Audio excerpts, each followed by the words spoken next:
ಎಲ್ಲರಿಗೂ ನಮಸ್ಕಾರ. ಇವತ್ತಿನ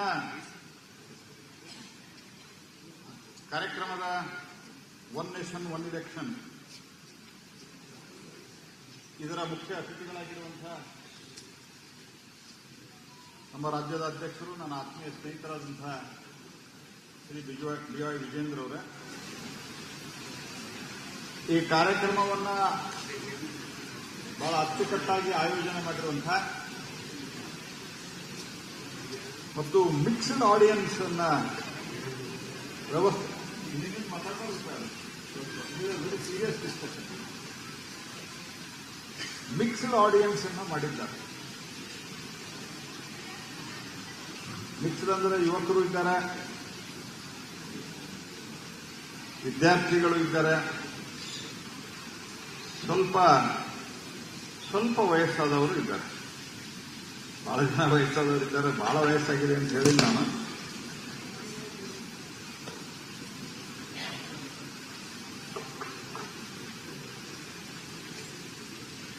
ಈ ಮಿಕ್ಸ್ಡ್ ಆಡಿಯನ್ಸ್ಗೆ ಇವತ್ತು ಮಾತನಾಡಬೇಕಾಗಿದೆ. ಆ ರೀತಿಯ ಕಾರ್ಯಕ್ರಮವನ್ನು ಆಯೋಜನೆ ಮಾಡಿರುವಂತಹ ವಿಧಾನ ಪರಿಷತ್ತಿನ ಸದಸ್ಯರು ಹಾಗೂ ಈ ಸಂಸ್ಥೆಯ ಎರಡನೇ ಬಾರಿ ಅಧ್ಯಕ್ಷರಾಗಿರುವಂತಹ ಮೂರನೇ ಬಾರಿ ಅಧ್ಯಕ್ಷರಾಗಿರುವಂತಹ ಶ್ರೀ ಸುಶೀಲ್ ನಮೋಶಿ ಅವರೇ, ನನ್ನ ಆತ್ಮೀಯರಾದಂತಹ ಒಂದು ಸಾಮಾನ್ಯ ಕುಟುಂಬದಿಂದ ಬಂದು ಏಷ್ಯಾದ ಅತ್ಯಂತ ದೊಡ್ಡ ಎಥೆನಾಲ್ ಉತ್ಪಾದನೆ ಮಾಡುವಂತಹ ಶ್ರೀ ಮುರುಗೇಶ್ ನಿರಾಣಿ ಅವರೇ, ಉಮೇಶ್ ಜಾಧವ್ ಅವರೇ, ಎಸ್.ಪಿ. ಪಾಸರ್ ಅವರೇ, ಸಂತೋಷ್ ಅವರೇ, ಶ್ರೀಮತಿ ಪ್ರತಿಮಾ ಅವರೇ, ಶಾಸಕರು ಮತ್ತು ಮಾಜಿ ಶಾಸಕರುಗಳೇ ಹಾಗೂ ಎಲ್ಲ ಆತ್ಮೀಯ ನಾಗರಿಕ ಬಂಧು ಭಗಿನಿಯರೇ, ವಿದ್ಯಾರ್ಥಿನಿಯರು, ನಮ್ಮ ದೇಶ ಜಗತ್ತಿನಲ್ಲೇ ಅತ್ಯಂತ ಪುರಾತನವಾದಂತಹ ದೇಶ.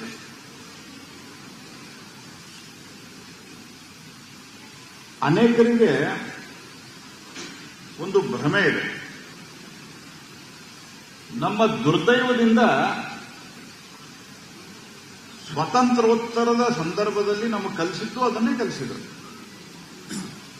ಬ್ರಿಟಿಷರು ಬಂದ ನಂತರ ದೇಶ ಒಂದಾಯ್ತು ಅಂತ ಹೇಳಿದರು. This is the most unfortunate thing. ಉತ್ತರಂ ಯತ್ ಸಮುದ್ರಶ್ಚ ಹಿಮಾತ್ರೈಶ್ಚೈವ ದಕ್ಷಿಣಂ ವರ್ಷಂ ತದ್ ಭಾರತಂ ನಾಮ ಭಾರತೀಯತರ ಸಂತತಿಯಿಂದ ವಿಷ್ಣು ಪುರಾಣದಲ್ಲಿ ಹೇಳಿದ್ದಾರೆ. ವಿಷ್ಣು ಪುರಾಣ ಯಾವಾಗಿಂದ? 5000 ವರ್ಷದ್ದು. ದೇಶ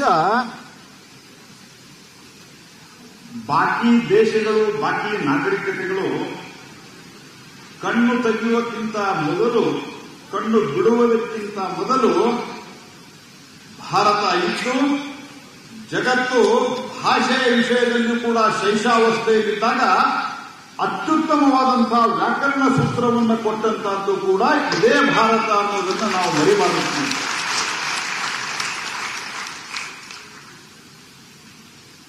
ನಾನು ಈ ಭಾರತದ ವಿಷಯದ ಬಗ್ಗೆ ನಾನು ಬಹಳ ಮಾತನಾಡಲಾರದೆ ಒಂದೇ ಒಂದು ಸಂಗತಿಯಲ್ಲಿ ನಿಮ್ಗೆ ಹೇಳಲಿಕ್ಕೆ ಇಚ್ಛೆ ಪಡ್ತೀನಿ. ಕಾಶಿಯಲ್ಲಿನ ವಿಶ್ವನಾಥ ಮತ್ತು ರಾಮೇಶ್ವರದಲ್ಲಿರುವ ರಾಮೇಶ್ವರ, ಯಾರು ಕಾಶಿಗೆ ಹೋಗ್ತಾರೋ ಅವರು ರಾಮೇಶ್ವರಕ್ಕೂ ಹೋಗಲೇಬೇಕು ಅಂತ ಅನೇಕ ಮನೆಗಳಲ್ಲಿ ಇವತ್ತು ಕೂಡ ನಿಯಮ ಇದೆ. ಯಾರು ಮಾಡಿದ್ರು? ದೇಶ ಒಂದು ಅಲ್ಲ, ಬ್ರಿಟಿಷರು ಬಂಧನರಾಗಿದ್ದಾರೆ ಅಂತ ಹೇಳ್ತಾರಲ್ಲ, ಅವರು ಮೊದಲು ಅರ್ಥ ಮಾಡ್ತಾರೆ. ಮತ್ತು ಜಗತ್ತಿನೊಳಗ ಪ್ರಜಾಪ್ರಭುತ್ವದ ಕಲ್ಪನೆಯನ್ನ 12ನೇ ಶತಮಾನ, ಅದಕ್ಕಿಂತ ಮೊದಲು ಈ ದೇಶದೊಳಗ ಪ್ರಜಾಪ್ರಭುತ್ವದ ಕಲ್ಪನೆ ಅತ್ಯಂತ ಸ್ಪಷ್ಟವಾಗಿತ್ತು. ಕರ್ನಾಟಕದ ಮಟ್ಟಿಗೆ ಹೇಳಬೇಕಾದ್ರೆ ಅನುಭವ ಮಂಟಪದ ಮೂಲಕ ಜಗತ್ತಿಗೆ ಮೊದಲನೇ ಪಾರ್ಲಿಮೆಂಟ್ ಅನ್ನು ಕೊಟ್ಟಂತವ್ರು ಯಾರಾದರೆ ಅದು ಸಮಾಜ ಸುಧಾರಕ ಬಸವಣ್ಣನವರು.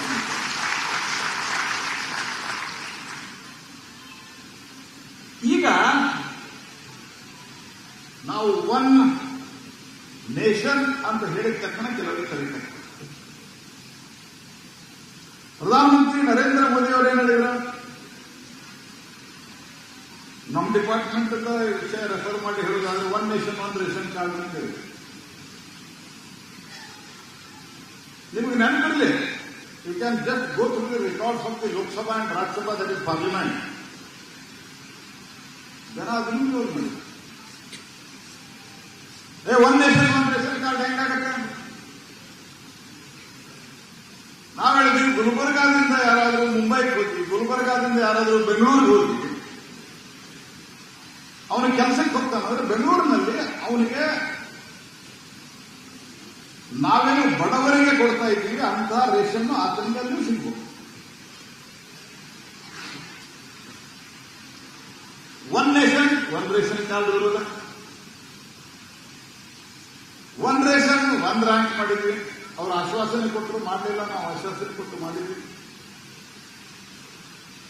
ಒನ್ ನೇಷನ್ ಒನ್ ಗ್ರಿಡ್ ಮಾಡಿದ್ವಿ, ಅದನ್ನು ಟೀಕೆ ಮಾಡಿದ್ವಿ. ಒನ್ ನೇಷನ್ ಒನ್ ಗ್ರಿಡ್ನಿಂದ ಏನು ಪರಿಣಾಮ ಆಗಿದೆ? ಜಗತ್ತಿನ ಇಷ್ಟೊಂದು ಪುರಾತನವಾದಂತಹ ದೇಶದೊಳಗ power cut was a normal thing. ಗುಲ್ಬರ್ಗಾದಲ್ಲೂ ಹಂಗಿತ್ತು, ಹೌದಲ್ರಿ? ಸಂತೋಷ ಇತ್ತಿಲ್ಲ? ಗುಲ್ಬರ್ಗ ಗುಲ್ಬರ್ಗಾದಾಗ ಪವರ್ ಕಟ್ ವಾಸ್ ನಾರ್ಮಲ್. ಯಾಕೆ? ವಿದ್ಯುತ್ ಎಲ್ಲೇ ಉತ್ಪಾದನೆ ಆಗ್ತಿತ್ತು, ಅದರ ವಿದ್ಯುತ್ ಬರಲಿಕ್ಕೂ ಆಗ್ತಿರ್ಲಿಲ್ಲ. ವಿದ್ಯುತ್ ಉತ್ಪಾದನೆಯಲ್ಲೂ ಸಮಸ್ಯೆ ಇತ್ತು, ವಿದ್ಯುತ್ ಡಿಸ್ಟ್ರಿಬ್ಯೂಷನ್ದಲ್ಲಿ ಸಮಸ್ಯೆ ಇತ್ತು. ಪ್ರಧಾನಮಂತ್ರಿ ಹೇಳಿದ್ರು ಒನ್ ಗ್ರಿಡ್ ಒನ್ ನೇಷನ್. ಇವತ್ತು ದೇಶದೊಳಗ ಸ್ನೇಹಿತರೆ, ನಿಮಗೆ ನಾನು ಆ ಒನ್ ಇಲೆಕ್ಷನ್ ಒನ್ ನೇಷನ್ ಬರೋದ್ಕಿಂತ ಮೊದಲು ಹೇಳ್ತೇನೆ, ಎಲ್ಲ ಕಡೆ ಜ್ಞಾನಗಳು ಒಂದಾಯ್ತು, ಅದಕ್ಕೂ ವಿರೋಧ ಮಾಡಿದ್ರು.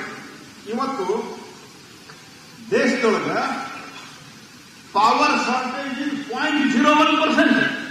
ಎಷ್ಟ? 0.01%. Sometimes in between you are the net exporter of the electricity. Just to quote you a figure, 2014 ಮೊದಲು ನಮ್ಮ ದೇಶದೊಳಗ 3 ದಿವಸ 72 hours ಇಡೀ ಉತ್ತರ ಭಾರತ ಕತ್ತಲೆಯಲ್ಲಿತ್ತು. ಕತ್ತಲೆ ಯಾಕಂದ್ರೆ ಹೆಚ್ಚು ವಿದ್ಯುತ್ತನ್ನು ಡ್ರಾ ಮಾಡಲಿಕ್ಕೆ ಹೋಗಿ ಎಲ್ಲ ಸ್ಫೋಟಗೊಂಡಿದೆ. ಪರಿಣಾಮ ಡ್ರೇನ್ಗಳಿಂದ ಹಿಡಿದುಕೊಂಡು ಅನೇಕ ಡಿಸ್ಟರ್ಬೆನ್ಸ್ ಆಗಿದೆ. ನೆನಪಿರ್ಲಿಕ್ಕಿಲ್ಲ, ನಾನು ಬಹಳ ಹಳೇದು ಹೇಳ್ತಲ್ಲ. 2012 July 31st, August 1st and August 2nd, I am quoting the date also. ಅದಾದ ನಂತರ ಪಶ್ಚಿಮದಲ್ಲಿ ಹಂಗೆ ಆಗಿತ್ತು. ಪಶ್ಚಿಮ ಭಾರತದಲ್ಲಿ ಇವತ್ತು 2047ರಲ್ಲಿ ಸ್ವಾತಂತ್ರ್ಯ ಬಂದ ಲೆಕ್ಕ ಹಿಡಿದ್ರೆ 1 ವರ್ಷ 2 ವರ್ಷ ಅವರಿಗೊಂದು ಟೈಮ್ ಕೊಟ್ಟು 2050ರಿಂದ ಲೆಕ್ಕ ಹಿಡಿದ್ರೆ 2014 ತನಕ 8 ವರ್ಷದಲ್ಲಿ ಹುಡುಗರು ಗೊತ್ತಿಲ್ಲ. 2050ರಿಂದ 2014 8 ವರ್ಷ ಆಯ್ತು. ವಿದ್ಯಾರ್ಥಿಗಳು ಗೊತ್ತಿರ್ತಾರೆ ಎಷ್ಟು ವರ್ಷ ಆಯ್ತು? 64 ವರ್ಷದಾಗ ಎಷ್ಟು ವಿದ್ಯುತ್ ಉತ್ಪಾದನೆ ಮಾಡ್ತಾ ಇದ್ದಾರೆ ಸುಶೀಲ್ ನಮೋಶಿ ಅವರ? 240 ಗಿಗಾವಾಟ್, 240 ಗಿಗಾವಾಟ್. 2014ರಿಂದ 2024, ನಾ 25 ಹೇಳ್ತಾ ಇದ್ದೀನಿ. ಇನ್ನು ಎಷ್ಟು ವಿದ್ಯುತ್ ಉತ್ಪಾದನೆ ಮಾಡ್ತಾ ಇದ್ದೀನಿ? 440 ಗಿಗಾವಾಟ್. ಎಷ್ಟು ಎಡಿಷನ್ ಆತ? 2040ರಿಂದ 240 440 ಗಿಗಾವಾಟ್. ಎಷ್ಟಾಯ್ತು? 200 ಎಷ್ಟಾಯ್ತು? ಅಂದ್ರ ಲೆಕ್ಕಕ್ಕೆ ಹೇಳೋದಾದ್ರೆ 230 241ಗಿಂತ ಸಾಧಾರಣ 252 ಆಗಿದೆ. 64 ವರ್ಷದಾಗ 240, 10 ವರ್ಷದಾಗ 240. ಇದು ಯಾವ್ದ್ರಿಂದ? One grid one nation. ಅದಕ್ಕೆ ಪ್ರಧಾನಮಂತ್ರಿಗಳು ಮುಂದುವರೆದ ಒನ್ ಸಿನ್ one sun one world one grid. ನಾವು ಮಾತುಕತೆ ನಡೆಸಿದ ವಿವೇಕಾನಂದರ ಸೂರ್ಯ ಯಾವಾಗ ಇರ್ತಾನೋ ಅವಾಗ ನಮ್ಮಲ್ಲಿ ಕತ್ತಿರ್ತದೆ, ಅವಾಗ ನಮ್ಗೆ ವಿದ್ಯುತ್ ಜಾಸ್ತಿ ಬೇಕಾಗ್ತದೆ. ಅಲ್ಲಿ ವಿದ್ಯುತ್ ಉತ್ಪಾದನೆ ಮಾಡಿ ಅಲ್ಲಿಂದ ಇಲ್ಲಿ ತರೋದು. ಒನ್ ನೇಷನ್ ಒನ್ ಗ್ರಿಡ್ ವಿರೋಧ ಮಾಡಿದ್ವಿ. ಚೆನ್ನಾಗಿದೆ. As it paid result or not, ಅದೇನಿಲ್ಲ. ಅದೇ ರೀತಿ ಒನ್ ನೇಷನ್ ಒನ್ ಸಬ್ಸ್ಕ್ರಿಪ್ಷನ್, ಪೇಟೆಂಟ್ಗಳ ಸಂಖ್ಯಾ ಕಮಿಟಿ ರಿಸರ್ಚ್ಗಳಿಗೆ ವ್ಯವಸ್ಥೆ ಇಲ್ಲ. ಇವತ್ತು ಆ ರಿಸರ್ಚ್ಗಳಿಗೆ ಸೆಂಟ್ರಲೈಸ್ ಎಕ್ಸೆಸ್ ರಿಸರ್ಚ್ ಜರ್ನಲ್ ಅವ್ರಿಗೆ ಎಕ್ಸೆಸ್ ಇರಲಿಲ್ಲ. ಅದನ್ನು ಕೊಟ್ಟು ಪೇಟೆಂಟ್ಗಳ ಸಂಖ್ಯೆ ಜಾಸ್ತಿ ಆಗ್ತಿದೆ. ಇವತ್ತು ಇನ್ನೊಂದು ಮಾಡ್ತಾ ಇದ್ದೀವಿ ನಾವು. ಈಗೆಲ್ಲ ನಿಮ್ದು GPS ಮೂಲಕ ಸಮಯ ಬರ್ತದಲ್ಲ, ಆ ಸಮಯ GPS ಮೂಲಕ ಬರ್ತದೆ. ಈಗ ಭಾರತದ್ದೇ ಆದಂತಹ ಇಂಡಿಯನ್ ಸ್ಟ್ಯಾಂಡರ್ಡ್ ಟೈಮ್ ಅನ್ನ ನಾವು ಸೆಟ್ ಮಾಡ್ತಾ ಇದ್ದೀವಿ. ನಮ್ಮ GPS ನಮ್ಮ ಸ್ಟ್ಯಾಂಡರ್ಡ್ ಟೈಮ್ ನಲ್ಲಿ ಬರ್ತದೆ. ಅದು ಇಷ್ಟರಲ್ಲೇ ನಾವು ಲಾಂಚ್ ಮಾಡಲಿದ್ದೇವೆ ಅನ್ನುವಂತಹ ಸಂಗತಿಯನ್ನು ನಾವು. ಹಾಗಾಗಿ ಒನ್ ನೇಷನ್ ಒನ್ ಟೈಮ್ ದೇಶದಲ್ಲಿ ಬದಲಾವಣೆ ಶುರುವಾಗಿದೆ. ಈಗ ನಾನು ಹೇಳೋದು ಒನ್ ನೇಷನ್ ಒನ್ ಇಲೆಕ್ಷನ್. ಈ ಒನ್ ನೇಷನ್ ಒನ್ ಇಲೆಕ್ಷನ್ ಇವರು ಗಾಬರಿ ಆಗುವಂತ ಅವಶ್ಯಕತೆ ಇಲ್ಲ. ಈಗಾಗಲೇ ಸ್ವಲ್ಪ ಪ್ರಸ್ತಾಪ ಮಾಡಿದ್ರು. 1952 ಮೊದಲನೇ ಇಲೆಕ್ಷನ್ ಆಯಿತು. 1952, 57, 62, 67 4 ಸರ್ತೆ ಲೋಕಸಭಾ ಮತ್ತು ವಿಧಾನಸಭಾ ಒಟ್ಟಿಗೆ. 4 ಸರ್ತೆ ಲೋಕಸಭಾ ಮತ್ತು ವಿಧಾನಸಭಾ ಒಟ್ಟಿಗೆ. 2067 ರೋಗ ಶುರು ಆಯಿತು. ಏನ್ ರೋಗ ಶುರು ಆಗ್ತದೆ? ಕೇರಳದೊಳಗ ಇವತ್ತು ಇಂಡಿ ಒಕ್ಕೂಟದಾಗಿದ್ದಾರೆ ಇವರೆಲ್ಲ, ಅದೇ ಹಿಂದಿನ ಬರ್ತಾರೆ ಇವರು. ಕೇರಳದಾಗ EMS ನಂಬೂದಿರಿ ಪಾದ್ ಅಂತೇಳಿ ಅವರ ನೇತೃತ್ವದ ಒಂದು ಸರ್ಕಾರ ಬಂತು. ಆ ಸರ್ಕಾರ ನೋಡಿ ಇವ್ರಿಗೆ ಕಡ್ಕೊಳ್ಳಿಕ್ಕಾಗಿಲ್ಲ. ಆರ್ಟಿಕಲ್ 356 ಅನ್ನ ಉಪಯೋಗ ಮಾಡಕ್ಕೆ ಸರ್ಕಾರ ಕೇಳಬೇಕು. ಆವಾಗ ಅಲ್ಲಿ ಇಲೆಕ್ಷನ್ ಬ್ಯಾಲೆನ್ಸ್ ಆಗಿತ್ತು. ಇಲೆಕ್ಷನ್ ಅದಕ್ಕೆ ಡಿಫರೆಂಟ್ ಆಗಿದೆ. ಹಂಗ ದೇಶದೊಳಗ ಇವರು ಸುಮಾರು ಚುನಾಯಿತ ಸರ್ಕಾರಗಳನ್ನ 125 ಬಾರಿ 125 ಟೈಮ್ಸ್ ಚುನಾಯಿತ ರಾಜ್ಯ ಸರ್ಕಾರಗಳನ್ನು ತೆಗೆದುಹಾಕಿದೆ. ಕಾಂಗ್ರೆಸ್ಸಿನ ಕಾಲದೊಳಗೆ 90 ಸರ್ಕಾರ ತೆಗೆದುಹಾಕಿದೆ. 90 ರಾಜ್ಯಗಳ ಸರ್ಕಾರವನ್ನು. ಅದರೊಳಗೆ 39 ಬಾರಿ ಶ್ರೀಮತಿ ಇಂದಿರಾ ಗಾಂಧಿ ಅವರು ತೆಗೆದುಹಾಕಿದರು. ಯಾವಾಗ ಈ ರಾಜ್ಯ ಸರ್ಕಾರಗಳನ್ನ ಯಾಕೆ ರಾಜ್ಯ ಸರ್ಕಾರಗಳನ್ನ ತೆಗೆದುಹಾಕ್ತಾ ಇದ್ರು? ಬರ್ಖಾಸ್ತು ಮಾಡ್ತಾ ಇದ್ರು. ಗುಲ್ಬರ್ಗಾದಾಗ ಹಿಂದಿ ಭಾಷೆ ಬರ್ಖಾಸ್ತು ಮಾಡ್ತಾ ಇದ್ರು. ಈ ಬರ್ಖಾಸ್ತು ಯಾಕೆ ಮಾಡ್ತಾ ಇದ್ರು? The very reason was intolerance. Intolerance ಏನದು? ಅಸಹಿಷ್ಣುತೆ. ಏನು ಅಸಹಿಷ್ಣುತೆ? ಆ ಅಸಹಿಷ್ಣುತೆ ಏನಿತ್ತು ಅಂತಂದ್ರ, ನಮ್ಮ ಪಾರ್ಟಿ ಅವರಲ್ಲಿ ನಮ್ಮ ಮಾತು ಕೇಳೋದು, ನಮ್ಮೂರಿ ನಮ್ಮ ಮಾತು ಕೇಳೋದು, ಹಿಂಗ ಬೇರೆ ಬೇರೆ ರಾಜ್ಯದೊಳಗೆ ಯಾರು ತಮ್ಮ ಮಾತು ಕೇಳಲಾರದಂತವ್ರು ಇದ್ರು ಅವರನ್ನು ತೆಗೆದುಹಾಕಿ ಅಲ್ಲಿ ಕಾಂಗ್ರೆಸ್ ಸರ್ಕಾರ ಇಲ್ಲ ರಾಷ್ಟ್ರಪತಿ ಆಡಳಿತ ಮಾಡುವಂತಹ ಒಂದು ಪದ್ಧತಿಯ ಕಾರಣದಿಂದ ಇವತ್ತು ಈ ಸ್ಥಿತಿ ನಿರ್ಮಾಣ ಆಗಿದೆ. ಸೊ ಇದ್ರ ನೆಟ್ ರಿಸಲ್ಟ್ ಏನು?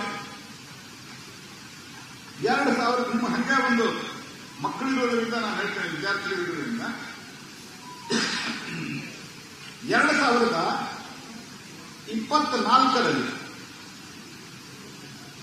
ಏಪ್ರಿಲ್ ಮೇ ತಿಂಗಳಲ್ಲಿ ಚುನಾವಣೆ ಆದ ಇಡೀ ದೇಶದಲ್ಲಿ. ಕರ್ನಾಟಕದ ಉದಾಹರಣೆ ತೆಗೆದುಕೊಂಡ್ರೆ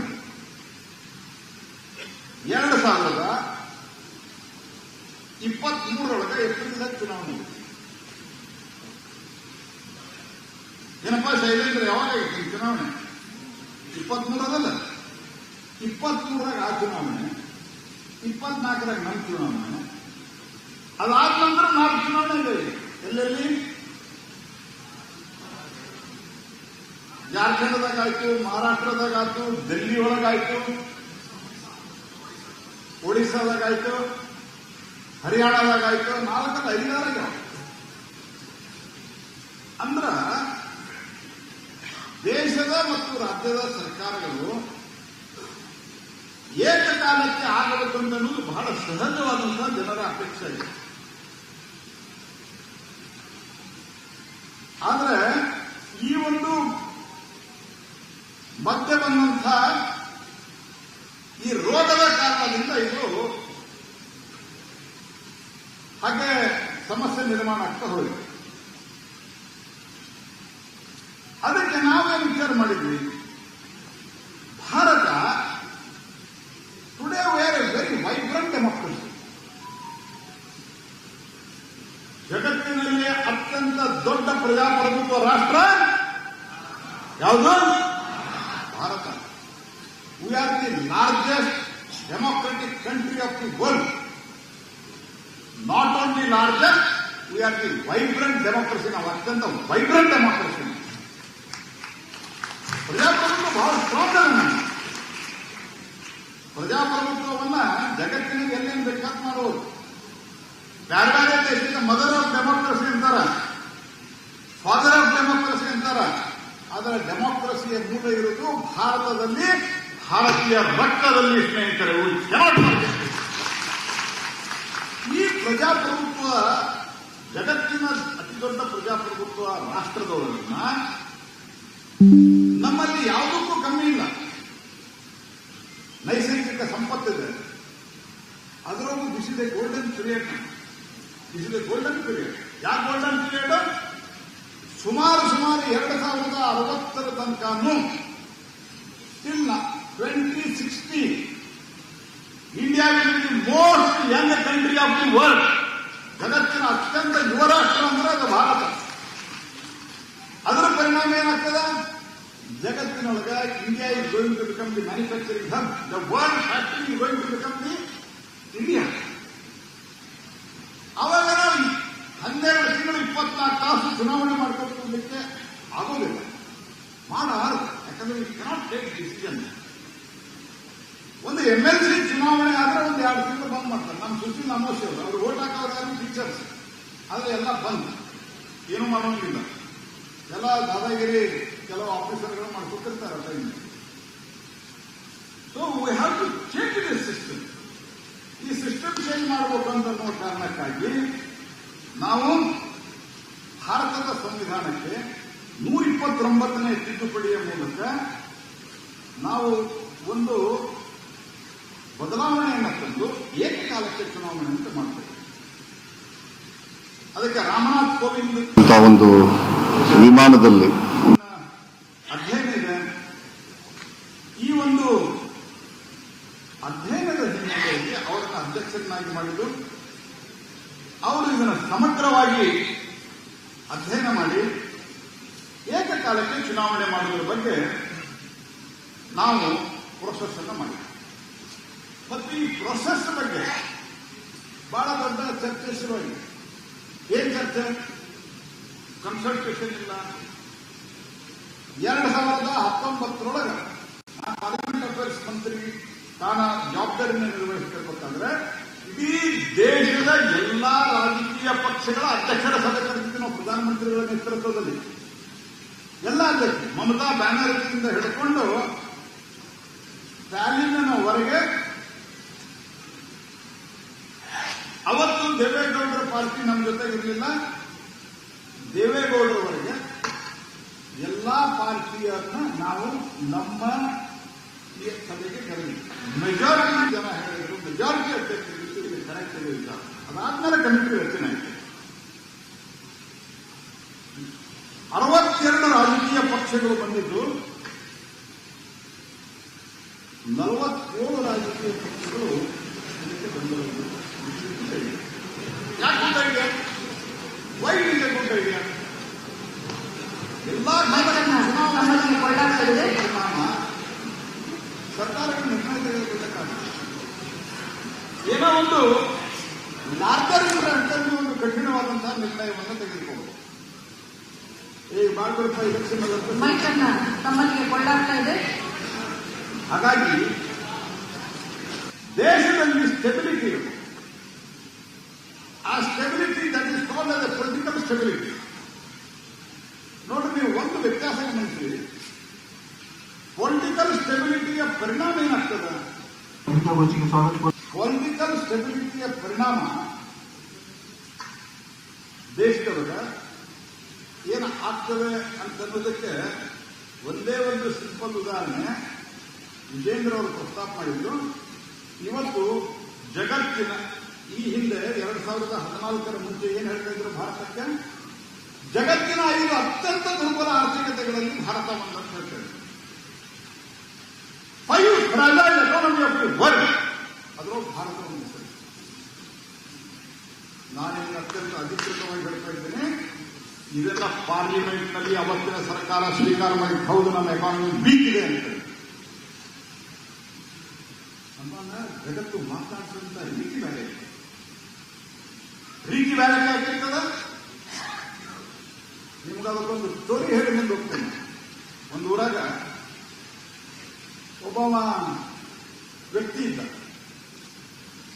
ಅವನಿಗೆಲ್ಲರೂ ಬಂದ ಮೇಲೆ ನಮಸ್ಕಾರ ನಮಸ್ಕಾರ ನಮಸ್ಕಾರ ಅಂತ ಅವರು ಅಂತಿದ್ರು ಹಳೆ ಕಾಲ. ಅವ ನಮಸ್ಕಾರ ಅಂತ ವಾಪಸ್ ಇರ್ತಿರ್ಲಿಲ್ಲ. ಅಂದ್ರೆ ವಾಪಸ್ ರಿಪ್ಲೈ ಮಾಡ್ತಿದ್ದ, ನಮಸ್ಕಾರ ಅಂತಿರ್ಲಿಲ್ಲ. ಅವೇನ್ ಹೇಳ್ತಿದ್ದ, ಮನೆಗೆ ಹೋಗಿ ಹೇಳ್ತೀನಿ ಅಂತ ಹೇಳ್ತಿದ್ದ. ಒಬ್ಬ ಕೇಳಿದ, ಸ್ವಲ್ಪ ಸಣ್ಣ ಇದ್ದಾವ, ಏನು ಮನೆಗೆ ಹೋಗಿ ಹೇಳ್ತೀನಿ ಅಂತೀನಿ, ಇವ್ರು ಯಾರು ನನಗೆ ನಮಸ್ಕಾರ ಮಾಡೋದಲ್ಲ, ನನ್ನ ಮನ್ಯಾಗ ನನ್ನ ಗಂಟ ಐತಲ್ಲ ಅದಕ್ಕೆ ನಮಸ್ಕಾರ ಮಾಡ್ತಾರೆ, ಅದಕ್ಕೆ ಹೋಗಿ ಹೇಳ್ತೀನಿ ಅಂತ. ಜಗತ್ತಿನ ಇಲ್ಲ, ನಾವು ಫ್ರಾಜೈಲ್ ಫೈ ಅಂತಂದ ಯಾರು ನಮಗೆ ಮಾತಾಡಿಸ್ತಾ ಇರಲಿಲ್ಲ. ಇವತ್ತು ವಿರೋಧಿಗಳು ಹೊಟ್ಟೆ ಕಿಚ್ಚು ಪಡ್ತಾ ಇದ್ದಾರೆ. ಭಾರತವನ್ನು ವಿರೋಧಿಸಿದವರು ಭಾರತದಿಂದ ವ್ಯಾಕ್ಸಿನ್ ಅಂತ ಸಂಗತಿಗಳನ್ನು ಕೊಡೋದು ಸಂತೋಷದಿಂದ. ನಾವು ಆ ಫ್ರಾಜೈಲ್ ಫೈನಿಂದ ಜಗತ್ತಿನ 4ನೇ ಅತಿ ದೊಡ್ಡ ಆರ್ಥಿಕ ಶಕ್ತಿಯಾಗಿ ಜಪಾನನ್ನು ಹಿಂದಕ್ಕೆ ಹಾಕಿ ಮುಂದೋಗಿದೆ ಭಾರತ ಇವತ್ತು. ಸ್ನೇಹಿತರೆ, ನಾನು ನಿಮಗೆ ಇವತ್ತೊಂದು ಮಾತು ಹೇಳಿ ಹೋಗ್ತಾ ಇದ್ದೇನೆ, ಜಗತ್ತಿನ 3ನೇ ಅತಿ ದೊಡ್ಡ ಆರ್ಥಿಕ ಶಕ್ತಿಯಾಗಿ ಇನ್ನು 2 ವರ್ಷದೊಳಗೆ ನಾವು ಮುಂದಕ್ಕೆ ಹೋಗ್ತೀವಿ. 2047 ಜಗತ್ತಿನ ಅಭಿವೃದ್ಧಿ ಹೊಂದಿದ ಭಾರತವನ್ನು ಜಗತ್ತಿನ ಮುಂದೆ ನಿಲ್ಲಿಸುವಂತಹ ಸಂಕಲ್ಪವನ್ನ ಭಾರತ ಮಾತಿಗೆ ನಾವು ಕೇವಲ ಏನಪ್ಪ ಭಾರತ ಮಾತೆಯ ಸ್ಥಿತಿ ಹಿಂಗಲ್ಲ, ಅತ್ಯಂತ ವಜ್ರಾಂಕಿತವಾದಂತಹ ವಜ್ರ ಆಭರಣಗಳಿಂದ, ವಜ್ರ ವೈಡೂರ್ಯಗಳಿಂದ ಕೂಡಿದಂತಹ ಭಾರತ ಮಾತೆಯನ್ನ ಜಗತ್ತಿಗೆ ಕೊಡುವಂತಹ ಸಂಕಲ್ಪದೊಂದಿಗೆ ಇವತ್ತು ಭಾರತ ಸರ್ಕಾರ ನರೇಂದ್ರ ಮೋದಿ ಅವರ ನೇತೃತ್ವದಲ್ಲಿ ಮುಂದುವರಿತಾ ಇದೆ. ಹೀಗಾಗಿ ಇವತ್ತು ಫೋರ್ತ್ ಲಾರ್ಜೆಸ್ಟ್ ಎಕಾನಮಿ 21% ಇತ್ತು ನಮ್ದು ಬಡತನ ರೇಖೆ. The extreme poverty was more than 21%. 10 ವರ್ಷದ ಮೋದಿ ಆಡಳಿತದೊಳಗೆ 26 ಕೋಟಿ ಜನ ಬಡತನದಿಂದ ಹೊರಗೆ ಬಂದು ಕೇವಲ 5% ಮಾತ್ರ ಇವತ್ತು ಬಡತನದಾಗ ಉಳಿದಿದ್ದಾರೆ. ಬರುವ 2-3-4 ವರ್ಷದಲ್ಲಿ ಸಂಪೂರ್ಣವಾಗಿ ಮಲ್ಟಿ ಡೈಮೆನ್ಷನಲ್ ಪಾವರ್ಟಿಯಿಂದ ನಾವು ಹೊರತರುವಂತಹ ಸಂಕಲ್ಪವನ್ನು ಮಾಡಿದ್ದೇವೆ. ಉಳಿದೆಲ್ಲ ಸಂಗತಿಗಳ ಬಗ್ಗೆ ನಾವು ಹೇಳಲಿಕ್ಕೆ ಹೋಗೋದಿಲ್ಲ, ನಾಟ್ ದಿ ಸಬ್ಜೆಕ್ಟ್. ಹಾಗಾಗಿ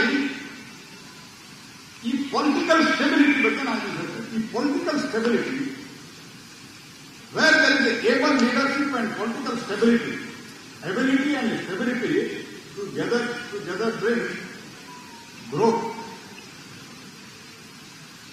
ಎಬಿಲಿಟಿ ಮತ್ತು ಸ್ಟೆಬಿಲಿಟಿ ಏನ್ ತಗೊಂಡ್ಬರ್ತದ? ಗ್ರೋತ್. ಗ್ರೋತ್ ಏನ್ ತಗೊಂಡ್ಬರ್ತದ? It brings development. ಡೆವಲಪ್ಮೆಂಟ್ ಏನ್ ತಗೊಂಡ್ಬರ್ತದ? ಪ್ರಾಸ್ಪೆರಿಟಿ. ಪ್ರಾಸ್ಪೆರಿಟಿ ಏನ್ ತಗೊಂಡ್ಬರ್ತದ? ವೆಲ್ತ್. ಹಾಗಾಗಿ ಭಾರತ ಇವತ್ತು ಜಗತ್ತಿನ 4ನೇ ಅತಿ ದೊಡ್ಡ ಶಕ್ತಿ ಭಾರತ. ಯಾಕಂದ್ರೆ ಸ್ಟೆಬಿಲಿಟಿ ಇದೆ, ಏಬಲ್ ಲೀಡರ್ಶಿಪ್ ಇದೆ. ಆದ್ರೆ ಈ ಸ್ಟೆಬಿಲಿಟಿ ದೇಶದ ಎಲ್ಲ ಭಾಗದಲ್ಲಿಯೂ ಬರಬೇಕು.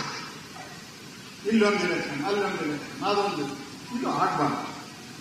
ಅದಕ್ಕೆ ಅನೇಕ ರೀತಿಯಾದಂತಹ ಪ್ರಶ್ನೆಗಳನ್ನು ಕೇಳಿದ್ದಾರೆ. ಪ್ರಶ್ನೆ ಕೇಳಿ ಪ್ರಜಾಪ್ರಭುತ್ವ ಬಹಳ ಅವಕಾಶ ಇದೆ. ಆದ್ರೆ ಕಾಂಗ್ರೆಸ್ ಪಾರ್ಟಿ ವಿಶೇಷವಾಗಿ ಯಾವ ರೀತಿ ವರ್ತಿಸ್ತಾ ಇದೆ ಅಂತಂದ್ರ,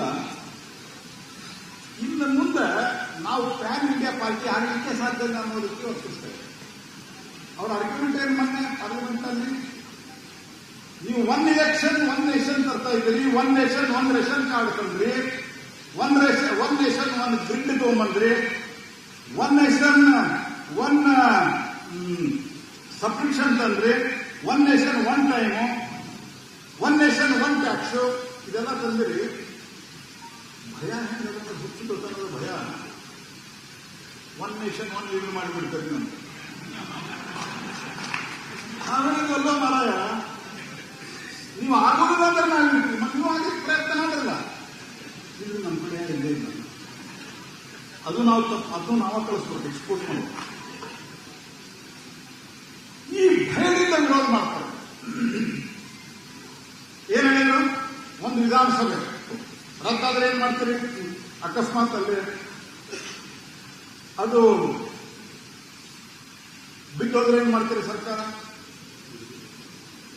ನಾವು ಹೇಳಿದ್ದು, ಆ ರೀತಿ ಬೀಳುವ ಸರ್ಕಾರಗಳು 30 ರಾಜ್ಯಗಳ ಪೈಕಿ 5 ವರ್ಷದೊಳಗೆ ಎಷ್ಟು ಬಿಡ್ತಾವ? ಎಲ್ಲೋ ಒಂದು ಬಿದ್ದಿದ್ದು ಬಹಳ, 5 ವರ್ಷ ಒಂದು ಬಿದ್ದರೂ ಬಹಳ ಸರ್ಕಾರ ಪತನಗೊಂಡು 1, 2 ನಾವೇ ಹೇಳಬೇಕು. ಪ್ರಯೋಜನ ಏನ್ ಕೊಡ್ತೀವಿ?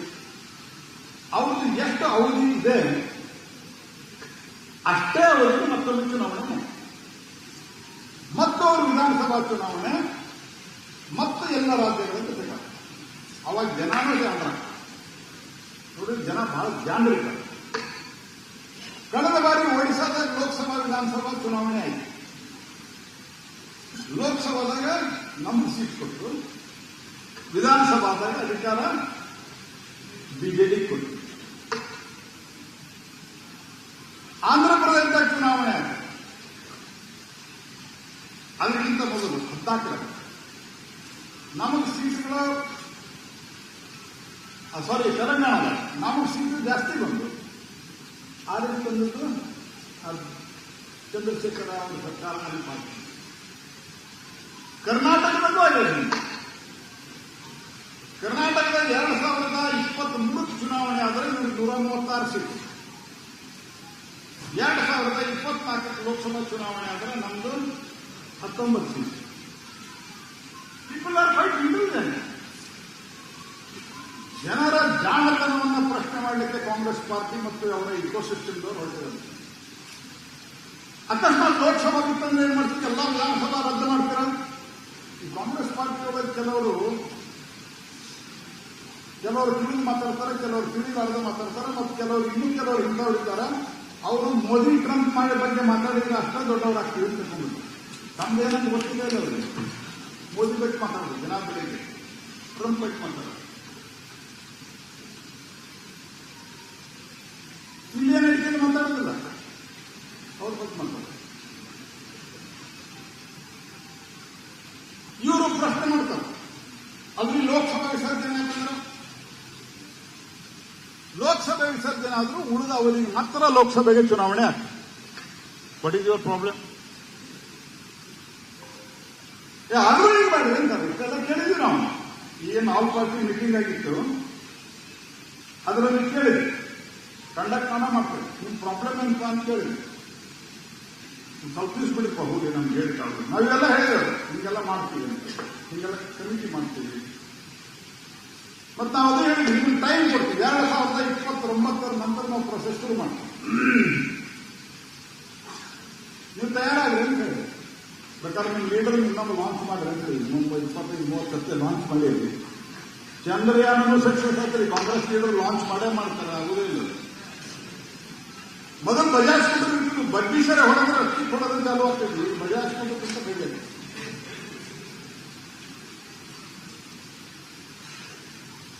ಲೋಕಸಭೆಗೆ ಪ್ರಶ್ನೆ ಕೇಳಿದ್ರು, ಅದನ್ನ ಹೇಳಿದ್ವಿ. ವಿಧಾನಸಭೆಗೆ ಪ್ರಶ್ನೆ ಕೇಳಿದ್ರು, ಅದನ್ನ ಹೇಳಿದ್ವಿ. ಇದು basic structure of the constitution ಅಂತಿದೆ. ಹೆಂಗಾಗತ್ತಪ್ಪ?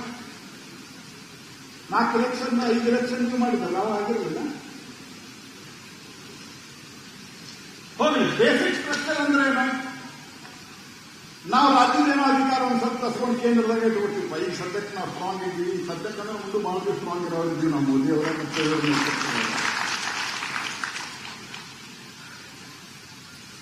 ಹಾಗಾಗಿ ನಾವು ಪ್ರಶ್ನೆ ಕೇಳಿದ್ರೆ ನಾವು ಮುಂದಿನ 29 ನನ್ನ ಪ್ರೊಸೆಸ್ ಶುರು ಮಾಡ್ತೀವಿ. ಆರಾಮಾಗಿ ನೀವು ತಯಾರಾಗಿದೆ. ಈಗ ಸದ್ಯಕ್ಕೆ ಬೇಡ ಅಂತ 2024 ಚುನಾವಣೆಯೊಂದಿಗೆ ಒಂದು ಅಧ್ಯಯನ ಇದೆ. ವೇದಿಕೆ ಮೇಲೆ ಕೂತವರು ಆದಿಯಾಗಿ ಒಂದು ಸ್ವಲ್ಪ ಅದನ್ನ ವಿವರವಾಗಿ ನೋಡಿದ್ರೆ ಬಹಳ ಒಳ್ಳೆಯದು. 2024 ಚುನಾವಣೆ ಒಳಗಾಗಿ ಅಕಸ್ಮಾತ್ 2024 ಚುನಾವಣೆಗೆ ಇಡೀ ದೇಶದ ಎಲ್ಲಾ ವಿಧಾನಸಭಾ ಚುನಾವಣೆಗಳು ನಡೆದಿದ್ದರೆ ದೇಶದ ಆರ್ಥಿಕತೆಗೆ ದೇಶದ ಆರ್ಥಿಕತೆ ಈ ಚೇಂಬರ್ ಆಫ್ ಕಾಮರ್ಸ್ ಅಧ್ಯಕ್ಷರು 4.5 ಲಕ್ಷ ಕೋಟಿ ರೂಪಾಯಿ ಲಂದಾಗ್ತದೆ. 4.5 lakh crores ಅಂದ್ರೆ 1.5% ದೇಶದ GDP growth of the GDP would have been more. ಈಗ ನಾವು 7% ಇದ್ದೀವಿ on and average. And we are the fastest growing economy of the world. ಸ್ನೇಹಿತರೆ, ಜಗತ್ ಪುಕ್ಷಟಿಗೆ ಗೌರವ ಕೊಡೋದಿಲ್ಲ ನಮ್ಗೆ, ಅಥವಾ ಪುಕ್ಷಟಿಗೆ ಹೆದರೋದಿಲ್ಲ ನಮ್ಗೆ. V are the fastest growing economy of the world. ಭಾರತವನ್ನು ಟೇಕನ್ ಫಾರ್ ಗ್ರಾಂಟೆಡ್ ತೆಗೆದುಕೊಳ್ಳಿಕ್ಕೆ ಆಗುವುದಿಲ್ಲ ಸ್ನೇಹಿತರೆ. ನಿಯಮ್ ಬಂದ್ರ ಸ್ನೇಹ, ಬರಲಿಲ್ಲ ಅಂದ್ರ ಮಪ್ಪ ಅನ್ನುವಂಥ ನಿಯಮ್ ಬಂದ್ರ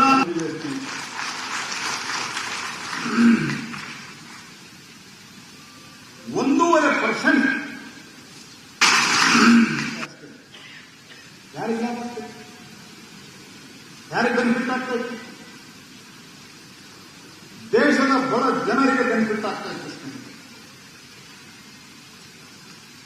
ನಮ್ಮ ದೇಶದ ಬಡ ಜನರ ಅವರಿಗೆ ಸಾಮರ್ಥ್ಯವನ್ನು, ಅವಕಾಶವನ್ನು ಒದಗಿಸಿಕೊಟ್ಟಾಗ, ಅವರಿಗೆ ಅಪಾರ್ಚುನಿಟಿ ಒದಗಿಸಿಕೊಟ್ಟಾಗ they can create wonders. Space technology ಒಳಗೆ ಹೇಳಿದ್ವಿ ನಾವು, ಪ್ರೈವೇಟ್ದವ್ರು ಕೊಡ್ತೀವಿ ಅಂತ. ಇನ್ನು ಸ್ವಲ್ಪ ಪ್ರೈವೇಟ್ ಇವು ಲಾಂಚ್ ಆಗ್ತವೆ. ಸ್ಪೇಸ್ ಟೆಕ್ನಾಲಜಿ ಒಳಗೆ ಇಂಥ ಒಂದು ಬದಲಾವಣೆಯನ್ನು ತರ್ತಾ ಇದ್ದೀವಿ ನಾವು. ಪೇಟೆಂಟ್ ಎಷ್ಟಿದ್ದಾರೆ? 300-400 ಪೇಟೆಂಟ್ ಇದ್ದು ಈಗ 1 ಲಕ್ಷದ ಮೇಲೆ ಪೇಟೆಂಟ್ ಇದೆ ಅವನು. ಯಾಕಂದ್ರೆ ನಮ್ಮ ಯುವಕರಿಗೆ ಅವಕಾಶ ಕೊಡ್ತಾ ಇದ್ದೀವಿ. ಇತ್ತೀಚೆಗೆ ವಿಮಾನ ಆಕ್ಸಿಡೆಂಟ್ ಆಗಿದ್ದು ದುರ್ದೈವ ಅನ್ನೋದು ಬಿಟ್ರೆ ಜಗತ್ತಿನೊಳಗೆ ಒಂದೇ ಒಂದು ದೇಶ 1,500 ಏರ್ಕ್ರಾಫ್ಟ್ ಇವತ್ತು ಆರ್ಡರ್ ಕೊಟ್ಟು ನಾವು ತಗೊಳ್ತೀವಿ ಕೊಡ್ರಿ ಅಂತ ಕೇಳ್ತಾ ಇರುವಂತಹ ಏಕೈಕ ದೇಶ Bharat. How it can possible? It is possible because India is growing. Why it is growing? There is a stability. And what is the intention? To make it more stable than India. Idu one nation, one election ಸ್ನೇಹಿತರೆ. This is one nation, one election. ಬಹಳ ಕಳವಳಕಾರಿಯಾದಂತಹ ಸಂಗತಿಗಳು ಕೆಲವು ಮಧ್ಯೆ ಬಂದು. ಏನ್ ಕಳವಳಕಾರಿಯಾದಂತಹ ಸಂಗತಿಗಳು? ಜನ ಮತದಾನದ ಉತ್ಸಾಹ ತಿಳ್ಕೊಂಡು people lost interest.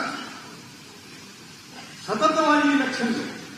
You can just imagine 2089 election ಲೋಕಸಭೆಗೆ. ಅದಾದ ನಂತರ ಇಡೀ ದೇಶಾದ್ಯಂತ ಅನೇಕ ವಿಧಾನಸಭಾ ಚುನಾವಣೆ. 2091 ಇಲೆಕ್ಷನ್, 2096 ಇಲೆಕ್ಷನ್, 2098 ಇಲೆಕ್ಷನ್, 2099 ಇಲೆಕ್ಷನ್.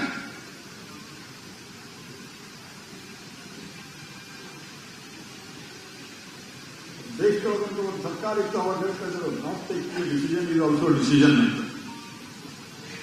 ಅಲ್ಲಿಂದ ಇವತ್ತು we are a decisive country.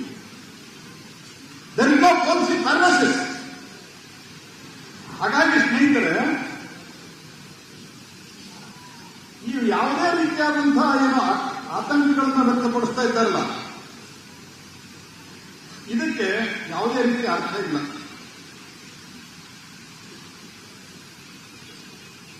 ದೇಶದ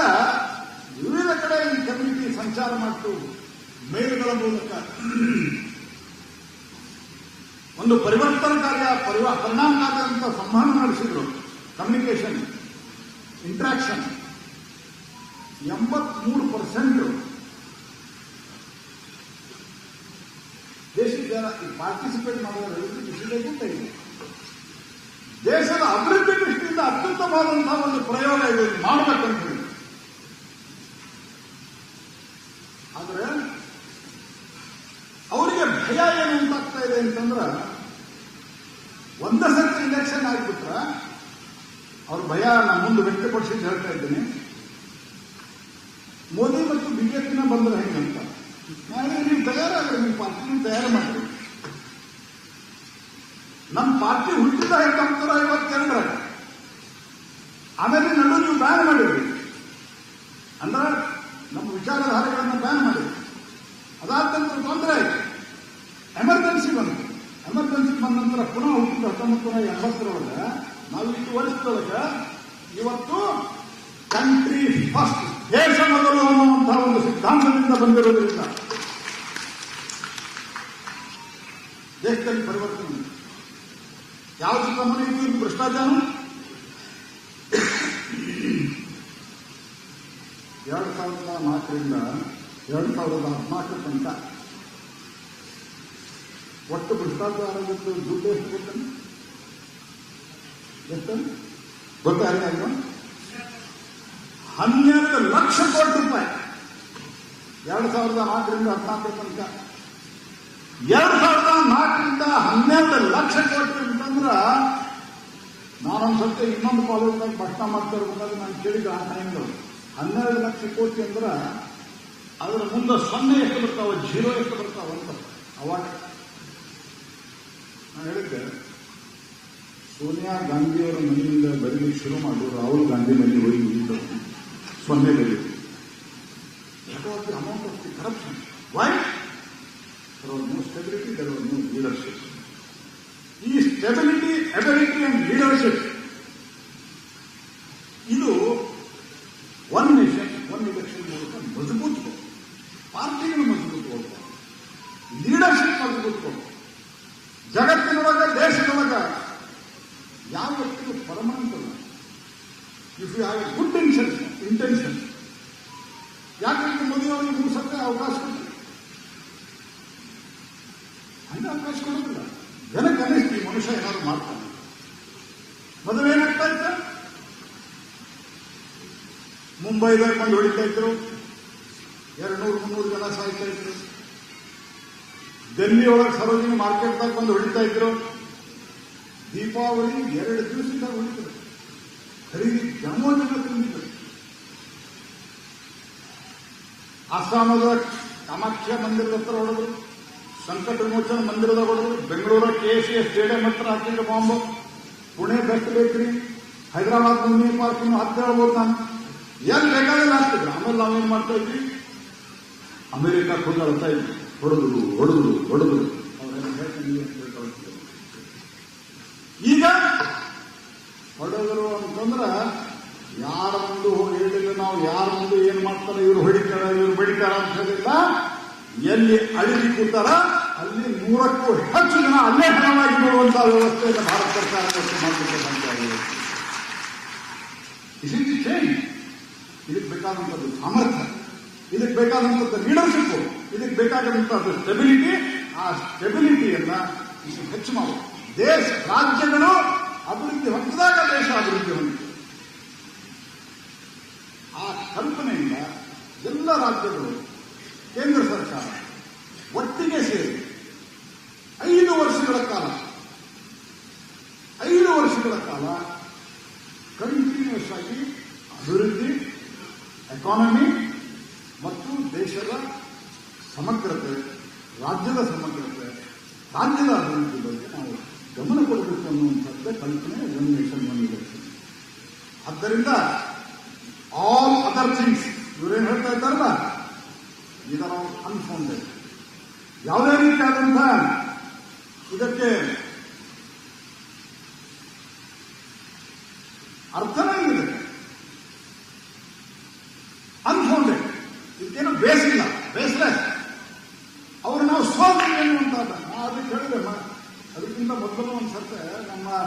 ಫ್ಲೋರ್ ವಿನ್ನರ್ ಇದರಲ್ಲಿ ಬಂದಿತ್ತು ಮೀಟಿಂಗ್ ಮಾಡಿದಾಗ. ನೀವು ಒಂದ ಸರ್ತಿ ಎಲೆಕ್ಷನ್ ಆದರೂ ಸೋಲ್ತೀರಿ, ನೀವು ಒಂದ ಸರ್ತಿ ಆದರೂ ಸೋಲ್ತೀರಿ, ಬೇರೆ ಬೇರೆ ಆದರೂ ಸೋಲ್ತೀರಿ. ಸೋಲು ನಿಮಗೆ ಪಕ್ಕ, ಅದರ ಕನಿಷ್ಠ ನೀವು ಒಂದು ಸ್ವಲ್ಪ ತಯಾರಾಗ್ತೀರಿ. ಸಪ್ಲಿಮೆಂಟರಿ ಪರೀಕ್ಷೆಗಳು ಕೊಡ್ಬೋದು. ಹಾಗಾಗಿ ನಾನು ಹೇಳೋದು ಇಷ್ಟನೇ, ಇದೊಂದು ಈ ಐಡಿಯಾ ಇದು in larger interest of the country and it's big stability. ಆ ಸ್ಟೆಬಿಲಿಟಿಯ ಹಿನ್ನೆಲೆಯಲ್ಲಿ ನಾವು ಇದನ್ನ ಒಂದು ವಿಚಾರವನ್ನು ದೇಶದ ಮುಂದೆ ಮತ್ತು ಪಾರ್ಲಿಮೆಂಟಿನ ಮುಂದೆ ಇಟ್ಟಿದ್ದೇವೆ. ಇದರಿಂದ ನಾವೇನು ವಿಕಸಿತ ಭಾರತ ಆಗಬೇಕು, ಇವರು ಇಲ್ಲಿ ತನಕ ಏನು ಮಾಡಿದ್ರು ನಮ್ಮ ಕಾಂಪಿಟೇಟರ್ ಯಾರು ಅಂತ ಮೊದಲು ನೋಡ್ತಾ ಇದ್ರೆ ಪಾಕಿಸ್ತಾನ ಅಂತ ನೋಡ್ತಾರೆ. ಅದೇ ಪಾಕಿಸ್ತಾನ ಯಾವುದು ವಿಶ್ವದ ದೇಶ, ನಮಗೆ ಅದಕ್ಕೆ ಕಂಪ್ಯಾರಿಸನ್ ಇಲ್ಲ. ನಾವು ಕಂಪೇರ್ ಮಾಡಿದ್ರೆ ಅದು ಅಮೆರಿಕ ಮತ್ತು ಚೈನಾದ ಜೊತೆಗೆ ನಮ್ಮ ಎಕಾನಮಿ, ನಮ್ಮ ಆರ್ಥಿಕತೆ, ನಮ್ಮ ಸಾಮರ್ಥ್ಯ ಅದು ಕಂಪ್ಯಾರಿಸನ್ ಆಗಬೇಕು ಅನ್ನುವಂಥ ಒಂದು ಸಂಕಲ್ಪ, ಅದೇ ಅಭಿವೃದ್ಧಿ ಆಗಬೇಕು ಅನ್ನುವಂಥ ಸಂಕಲ್ಪದಿಂದ ಈ ವಿಚಾರ ಇಟ್ಕೊಂಡು ಮುಂದೋಗ್ತಾ ಇದ್ದೀವಿ. ಎಲ್ಲ ಕಡೆ ಚರ್ಚೆ ಆಗಲಿ, ಜನರಲ್ಲಿ ಸ್ಪಷ್ಟವಾದಂತಹ ಸಂಗತಿ ಗೊತ್ತಾಗಲಿ ಅನ್ನುವಂಥ ಉದ್ದೇಶದಿಂದ ಈ ರೀತಿಯ ವಿಚಾರ ಕಮ್ಮಟಗಳನ್ನು ನಾವು ಏರ್ಪಡಿಸಿದ್ದೇವೆ. ನಮೋಶಿ ಅವರಿಗೆ ನಾವು ವಿನಂತಿ ಮಾಡಿದ್ವಿ, ಅವರು ಇದನ್ನು ಬಹಳ ವ್ಯವಸ್ಥಿತವಾಗಿ ಜಲ್ಪಾನ ಮಾಡಿದ್ದಾರೆ. ತಾವೆಲ್ಲ ಬಂದಿದ್ದೀರಿ, ವಿದ್ಯಾರ್ಥಿಗಳು ಬಂದಿದ್ದೀರಿ, ಹಿರಿಯರು ಬಂದಿದ್ದೀರಿ, ನನ್ನ ಮಾತನ್ನು ಕೇಳಿದ್ದೀರಿ. ನಮೋಶಿ ಅವರು ಮಾತಾಡ್ತಾ ಇದ್ರು, ಕ್ವಶನ್ ಇರ್ತದಂತೆ, questioning related to one nation one election. ಮತ್ತೆ